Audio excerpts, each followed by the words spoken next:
같이 하겠습니다. 풍랑 많은 세상에서 성도가 사는 길. 풍랑 많은 세상에서 성도가 사는 길. 인생은 바다 위에 떠다니는 배하고 매우 흡사합니다. 그래서 잠잠했던 이 세상에서 어떤 순간에는 갑자기 풍랑을 만나게 됩니다. 또 풍랑을 만났던 사람도 어느 순간에는 갑자기 잠잠해지기도 합니다. 그래서 사람들은 너나 할 것 없이 풍랑을 만날 것을 예측하며 오늘을 준비하고 살아갑니다. 예를 든다면 경제적 풍랑을 만날 것을 예비하며 어떻게 하든 저축하거나 보험을 들거나 그래서 풍랑 만날 내일을 준비하며 살아가기도 합니다. 어떤 사람은 건강의 풍랑을 만날 것을 대비해서 매일 아침이면 운동하고 또 철저하게 자기의 건강을 관리합니다. 또 어떤 분들에게는 그 건강식품을 먹으면서 건강관리를 철저하게 해가고 있습니다. 과거에는 자녀들이 부모님을 많이 걱정을 했습니다. 그런데 시대가 조금 달라져서 부모가 자녀를 오랜 동안 걱정합니다. 자녀가 풍랑 만날 것을 대비해서 부모는 그래도 내가 집안 채라도 지니고 있어야지. 그래서 그 녀석이 풍랑 만나면 내 집에 와서 기거할 수 있게라도 해줘야지 하면서 사람들은 풍랑을 만날 것을 알아요. 알기 때문에 그것을 대비하고 살아갑니다. 그런데 속수무책인 풍랑이 있습니다. 아무리 대비해도 방법이 없습니다. 오늘 이 본문에서는 궁극적으로 우리가 그걸 대비한다고 해서 되어지는 것이 아니고 궁극적으로 우리가 대비할 수 있는 것이 무엇인지 이것을 주님은 잘 말씀해 주시고 있습니다. 그런데 이 본문을 사람들은 자칫 잘못하면 오해하기 쉽습니다. 풍랑을 만날 때 주님이 건져 주셔서 예수 믿는 사람이면 전혀 바닷속으로 안 빠지는 줄로 착각을 합니다. 그리고 바닷속으로 빠질 것 같으면 예수님이 얼른 건져서 절대로 빠져 죽지 않는 것으로 자꾸 성경을 그쪽으로 풀어가고 있습니다. 그런데 여기서의 방점은 그게 아닙니다. 여기서의 초점은 그게 아닙니다. 예수 믿어도 풍랑 만나고 예수 믿어도 바다에 빠질 수가 있고 그런데 바다에 빠질 때나 잠잠히 있을 때나 언제나 주님이 내 곁에 계신 것을 지금 초점을 두고 말씀하시고 계신 것입니다. 예수 믿어도 여러분 풍랑 만나잖아요. 제가 금년에 독감은 참 대단해요. 우리 교인도 독감 때문에 그냥 중환자실로 실려가신 분도 계세요. 그리고 나는 좀 살짝 비켜가야 되는데 나도 독감을 걸려서 2주를 아주 고생을 많이 했습니다. 나는 좀 비켜가야 되잖아요. 왜냐하면 내가 사역을 하는 게 나 돈 때문에 사역하는 거 진짜 아니거든요.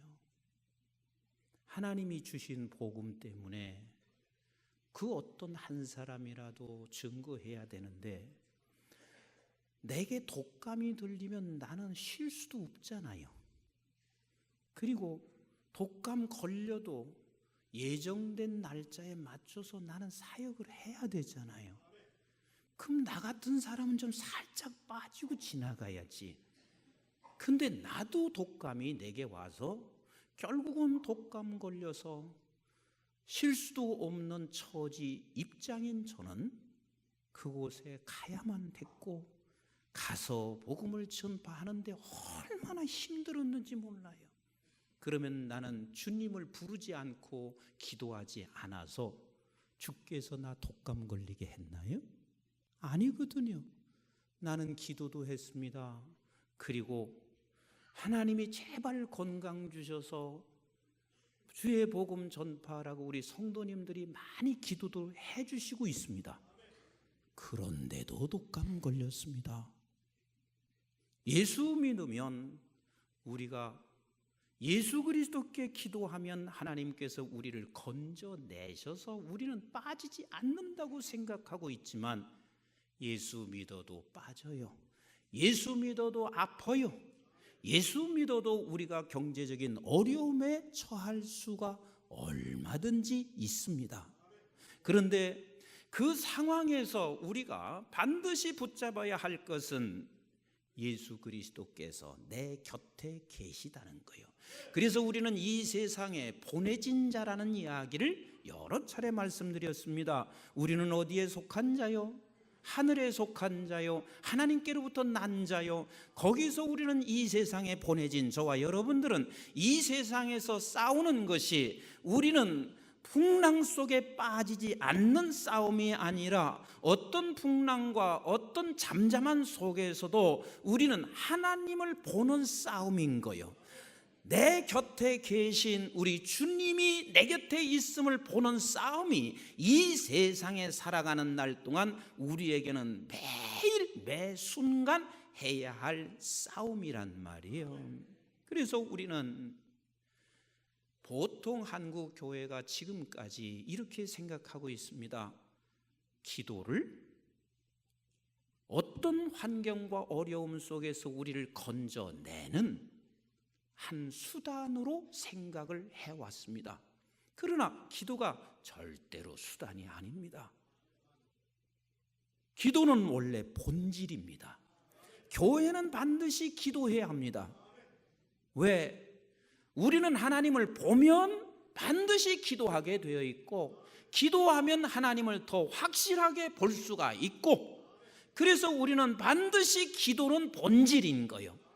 그래서 성경 마태복음 21장 13절에 말씀하시기를 뭐라고 말씀하시고 계시냐면, 내 집은 만민이 기도하는 집이라 일컬음 받으라 하였거늘 그랬습니다. 그래서 우리는 어떤 곳이든지 기도하는 곳이 되어야 되고, 우리는 저와 여러분들이 각자가 지금 성전이란 말이에요. 이 성전은 기도하는 사람이라 일컬음 받으라 했으니 우리는 모두 각자가 저 사람은 기도하는 사람이야 이렇게 일컬어져야 합니다. 기도는 수단이 아닌 본질입니다. 왜? 보면, 하나님이 옆에 계신 그 하나님을 보면 뭐 할 수 있어요? 기도하게 되어 있습니다. 기도하면 또 어떻게 돼요? 하나님을 또 보게 되어 있습니다. 더 확실하게 보게 되어 있습니다. 그래서 하나님께서 우리에게 쉬지 말고 기도하라는 이야기는 언제나 우리 곁에 계신 우리 주님, 우리 곁에 계신 하나님을 바라보며 우리는 그분을 바라보고 있는 그 순간 날마다 기도하고, 그래서 이 기도 자체는 우리의 숨결이며, 날마다 숨결이라 하는 이야기는 날마다 내 곁에 계신 우리 하나님을 보는 것, 보았으니 뭐하는 것? 기도하는 것. 이것이 바다 위에 떠있는 인생의 배들이 항상 잊지 말아야 할 일입니다.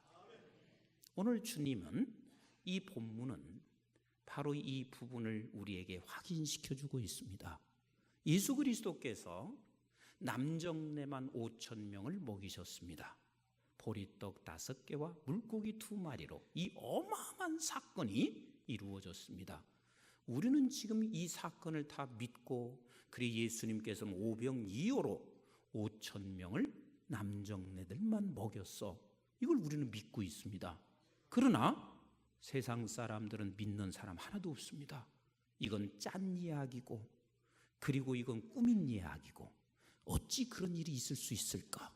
이 어마어마한 사건인데 대부분의 많은 사람들은 이 어마어마한 사건이 우리에게 주어졌고 안정되면 그 다음부터는 절대 기도하지 않습니다. 기도가 수단이 되는 사람은 어려울 때는 기도합니다. 그러나 내가 평안해질 때는 절대로 기도하지 않습니다. 웬고하면 기도가 수단이기 때문에 그렇습니다. 우리 한국교회 한번 뒤를 한번 돌아다 보세요. 어려울 때 참 많이 기도했습니다. 그런데 지금 한국교회는 이제 기도 잘하지 않습니다. 먹고 살만해졌습니다. 넉넉해졌습니다. 기도가 수단이 된 사람은 어려울 때는 기도합니다. 그러나 기도는 수단이 아니라 뭐라고요? 본질입니다. 본질입니다. 왜? 하나님을 보는 자는 기도하게 되어 있고 기도하는 자는 하나님을 더 확실하게 볼 수 있게 되어 있습니다. 근데 예수 그리스도께서 지금 어마어마한 사건을 이루었습니다. 모든 사람들이 예수님을 한번 만나기를 원하고 예수 그리스도를 존경하며 저분만 따라다니면 내게 부족함이 없을 만큼 모든 것을 가지고 계신 그 주님께서 모든 사건을 이루시고 이 엄청난 일을 이루신 후에 우리 주님이 하신 일이 뭔지를 한번 보세요. 23절 같이 읽어봅니다. 시작. 무리를 보내신 후에 기도하러 따로 산에 올라가시니라. 저물매 거기 혼자 계시니 그랬습니다. 엄청난 일을 이루신 후에 우리 주님이 어디 가셨다고요? 기도하러 가셨습니다. 왜? 엄청난 일을 봤다는 것은 하나님을 본 것이며 하나님을 본 그는 어디로 가냐면 반드시 기도의 자리로 가며 기도의 자리로 갈 때 하나님은 더 분명하게 우리를 보이시고 우리가 볼 수 있다는 것을 놓치지 마셔야 돼요. 여러분 다윗을 보세요. 다윗이 블레셋과 전쟁을 했습니다. 전쟁 후에 다윗은 멋진 승리를 하고 돌아오고 있습니다. 전쟁할 때도 하나님 앞에 그는 기도했습니다. 그리고 멋지게 승리하고 돌아왔을 때 다윗이라고 하는 인생의 배가 승리로 그냥 거기서 끝나나요? 승리하고 돌아오는데 갑자기 사람들이 나타나더니 다윗은 만만히요 사울은 천천히라 그랬습니다. 그런데 이 소리를 들은 사울은 시기가 생기고 이 다윗을 그냥 둘 수가 없어요 해서 그때부터 다윗을 죽이기로 작정하고 끊임없이 다윗을 험한 곳으로 계속 몰고 가고 있습니다. 다윗이라고 하는 인생의 배가 지금 풍랑 속에 빠져 들어가고 있습니다. 그가 좋을 때도 기도했고 어려울 때도 기도했지만 이 풍랑 속으로 빠져 들어가고 있을 때 다윗이 뭐라고 기도하고 있는지 시편 34편 1절부터 같이 한번 읽어보도록 하겠습니다. 시작. 내가 여호와를 언제 항상 찬송하며 그랬습니다. 왜 항상 찬송하냐면 그는 여호와 하나님이 항상 보였고 항상 보이고 있는 그에게는 좋을 때든 아니면 슬플 때든 잠잠하게 내 배 인생의 배가 가고 있을 때든 아니면 폭풍 속에서 내 배가 빠져들어갈 때든 항상 송축하며 입술로 내 입술로 가끔이요 항상 주를 찬양하리이다. 항상 2절 같이 보겠습니다. 시작. 내 영혼이 여호와를 자랑하리니 그렇습니다. 항상 여호와를 바라보며 여호와 아버지 하나님 앞에 기도하는 자리로 나가는 사람 또 하나님을 바라볼 수가 있을 것이며 그 하나님을 바라보는 그에게는 내 영혼이 여호와를 자랑하리니 곤고한 자들이 이를 듣고 기뻐하리라. 그런 나를 바라보며 주변에 곤고한 사람들 지금 인생의 배가 바다 위에 떠서 흘러가고 있는 그들 곤고한 자들이 그것을 바라보며 기뻐할 것이며 조금 더 읽어볼까요? 시작. 나와 함께 여호와를 광대하시다 하며 함께 그의 이름을 높이세. 그것을 바라보고 있는 모든 사람들이 여호와 하나님 이름을 높일 것이며, 계속 읽어봅니다. 4절 시작. 내가 여호와께 간구하며 내게 응답하시고 내 모든 두려움에서 나를 건지셨도다 그랬습니다. 여러분, 여기서 내가 여호와께 간구하며 하나님을 보는 사람은 반드시 기도하게 되어 있습니다. 기도하는 사람을 하나님께서 건지신다는 말이, 우리가 지금 풍랑 속에 빠져들어갈 때 나는 절대로 죽지 않아, 이렇게 건진다는 의미가 아니라, 거기에 이 풍랑에 있는 배 위에, 나라는 인생의 배 위에, 석순이라는 인생의 배 위에 누가 늘 계세요? 누가 늘 계세요? 하나님이, 주님이 늘 그 배에 함께 계십니다. 함께 계십니다. 그러니까 빠져도 함께 빠지는 것이고 건져도 우리는 함께 건지는 것이니, 주님과 내가 함께 지금 이 배 위에 있으니, 그래서 내 모든 두려움에서 건져내는 거요, 근심에서 건져내는 거요, 두려움과 공포로부터 건져내신단 말이에요. 5절 같이 읽어보겠습니다. 시작. 그들이 주를 앙망하고 광채를 내었으니 그들의 얼굴을 부끄럽지 아니하리로다. 이 곤고한 자가 부르짖음에 여호와께서 뭐하시고 들으시고 그의 모든 환난에서 구원하셨도다. 여호와의 천사가 주를 경외하는 자를 둘러 진치고 그들을 건지시는도다. 지금 다윗이 하나님을 보았습니다. 본그는 하나님 앞에 기도했습니다. 기도한 그에게 하나님이 더 확실하게 보여주는데, 누가 하나님만 보여주는 것이 아니라 나를 둘러싼 천사까지 보고 있습니다. 그 환난 속에서, 그 고통, 곤고함 속에서 이것을 보는 다윗, 얼마나 힘이 될까? 그래서 8절 한번 보세요. 시작. 너희는 여호와의 선하심을 맛보아 알지어다. 우리 신앙은 바로 이것을 맛보며 살아가는 것이거든요. 내가 하나님을 보고 기도했고, 기도함으로 말미암아 더 확실한 하나님을 봄으로 말미암아 지금 내 배 위에 우리 주님이 나와 함께 타고 계신 그 확실한 주님을 보는 것, 이것이 신앙의 맛인 거요. 내가 세상에서 조금 무엇을 얻은 것으로 인하여 기쁜 것이 하나님의 신앙의 맛이 아니라, 그것은 잠시 있을 기쁨이지만 우리 주님이 나라는 인생의 배 위에 함께 타고 계신 주님을 보고 기도함으로 더 확실히 봄으로 말미암아, 그래서 내가 두려움이 사라지고 내 안에서 기쁨이 넘치고 평안이 찾아오는 것이, 이게 신앙의 맛이라고요. 나는 우리 교회 모든 성도들이 이러한 신앙의 맛을 가지고 살아가는 우리 모두가 되시기를 주님의 이름으로 축복합니다. 맛보아 알지어다. 그에게 피하는 자는 복이 있도다. 9절 같이 읽어봅니다. 시작. 너희 성도들아 여호와를 경외하라. 그를 경외하는 자에게는 부족함이 없도다. 10절. 젊은 사자는 궁핍하여 줄일지라도. 여러분, 젊은 사자는 궁핍하여 줄일지라도, 이게 무슨 소리요? 경제적 환난과 풍랑을 만날 줄 알고 그것에 대해서 우리는 철저하게 대비했습니다. 그래서 나는 한 달에 1,000만 원씩 확실하게 나오는 정도로 대비했어요. 그런데 그 사람이 그것으로 만족할 것 같습니까? 내가 1,000만 원 몇 달이나 타먹을까? 나 이것도 타먹지 못하고 죽는 거 아닐까? 우리는 놓치지 말아야 할 것은, 나는 바다 위에 떠 있는 인생의 배요. 바다 위에 떠 있는 인생의 배요. 그러니 한 달에 1,000만 원이 들어온다 할지라도 또 다른 근심이 생기게 되어 있습니다. 그래서 젊은 사자는 궁핍하여 줄여요. 젊은 사자가 왜 궁핍합니까? 무엇이든지 가로챌 수 있고 무엇이든지 잴 수 있는 이 젊은 사자인데 줄일지라도, 그러나 누구만큼은, 시작, 여호와를 찾는 자는 모든 좋은 것에 부족함이 있다? 부족함이 없습니다. 여호와를 보는 자는 기도하며 기도하는 자는 더 확실하게 볼 것이며, 그런 자들은 절대로 부족함이 없으리라.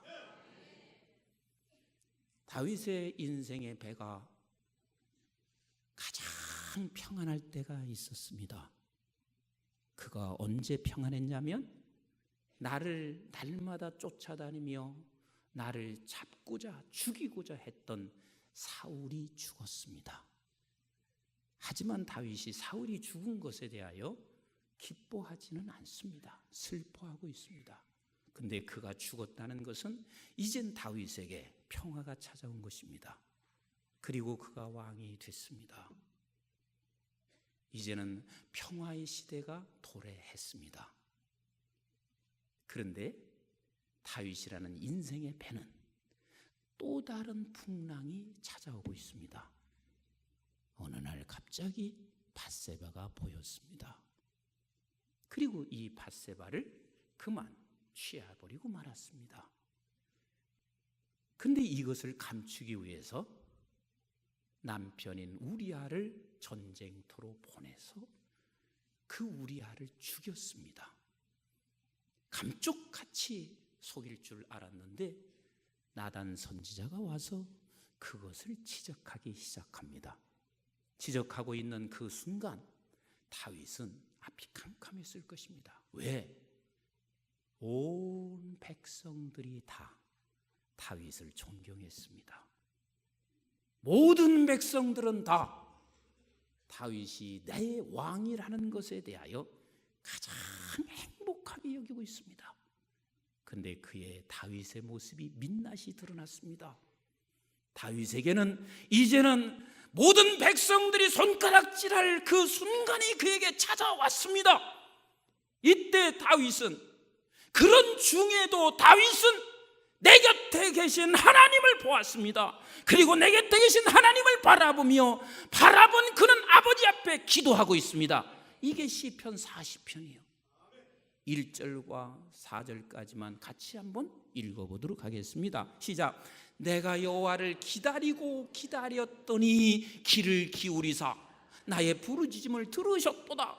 지금 다윗은 이런 범죄를 저지르고 있는 내 곁에서 주님은 멀리 떠나신 줄 알았습니다.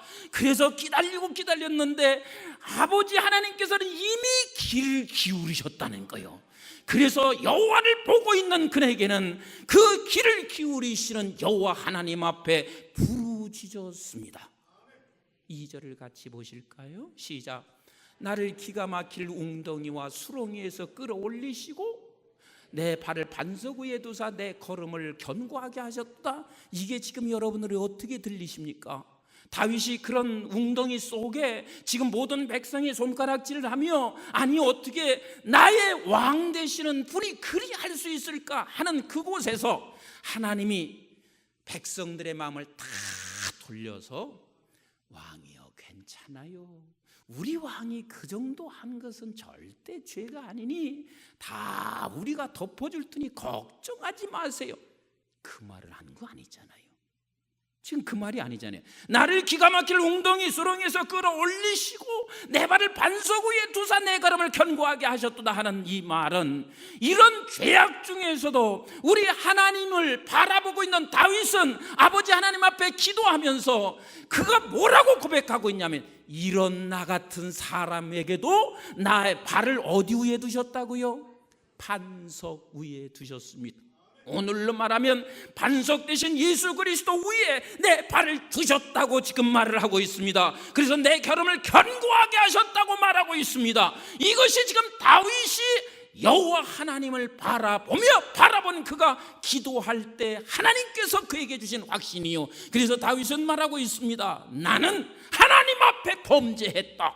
사람 앞에 한 게 아니라 하나님 앞에 범죄했다. 그런 나를 하나님께서는 반석 위에 두시고 있다라고 보고 있습니다. 자, 3절 같이 읽어봐요. 시작. 새 노래 곧 우리 하나님께 올릴 찬송을 내 입에 두셨으니 많은 사람이 보고 두려워하여 여호와를 의지하리로다. 이 상황에서 하나님께서 하나님을 보고 기도하니 더 하나님을 확실하게 본 그는 이 상황에서도 내 입술에 찬송을 두셨더라. 4절 같이 읽어봅니다. 시작. 여호와를 의지하고 교만한 자와 거짓에 치우치는 자를 돌아보지 아니하는 자는 복이 있도다. 웨슬레가 주님을 만난 후에 그가 주님을 위해서 살기로 결심하고 선교사가 돼서 북미주의 선교 떠났습니다. 자기는 열심히 하면 될 것으로 생각했는데 그 선교지에 가서 결국은 완벽하게 실패하고 돌아옵니다. 실패하고 돌아오는 이 배가 풍랑을 만났습니다. 너나 할 것 없이 다 죽음 앞에서 두려워 떨고 있습니다. 그런데 저 한쪽 구석 죽음을 두려워하지 않는 사람들이 있었는데 그가 모라비안 성도들이었습니다. 이들은 거기서 기도를 간절히 하고 있습니다. 웨슬레가 돌아와서 당신의 일기장에 이렇게 씁니다. 나는 죽음 앞에, 풍랑이라고 하는 이 죽음 앞에 하나님 앞에 기도하는 저들을 바라보며 내게는 큰 충격이었다. 그렇습니다. 이 풍랑이라고 하는 이 죽음 앞에서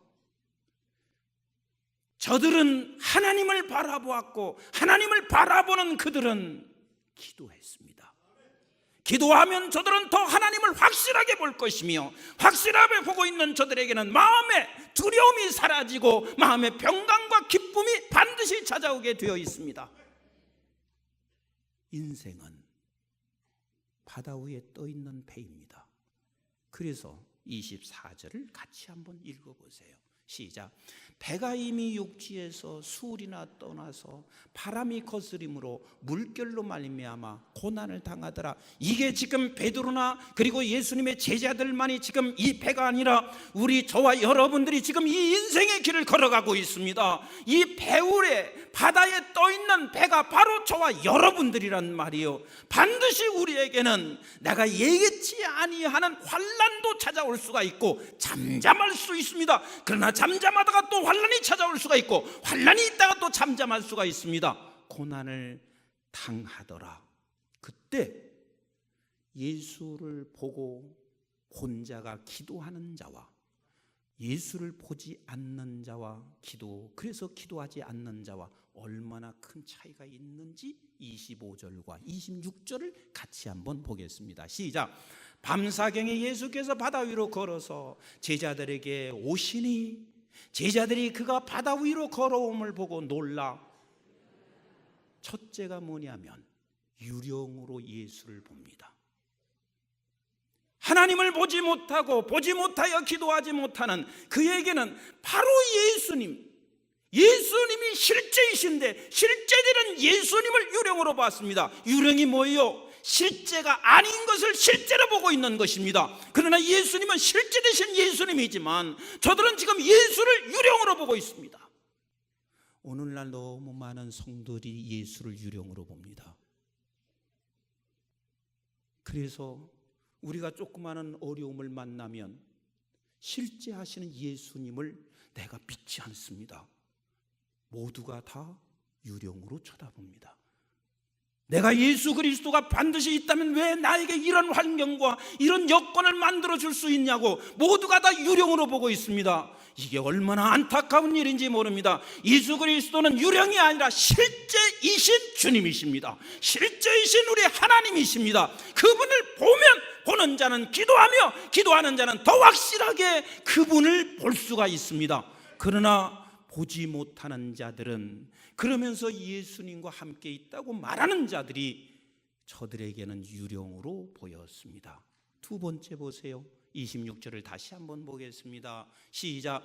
제자들이 그가 바다 위로 걸어오심을 보고 놀라 유령이라 하며 무서워하여 소리 지르거늘 그렸습니다.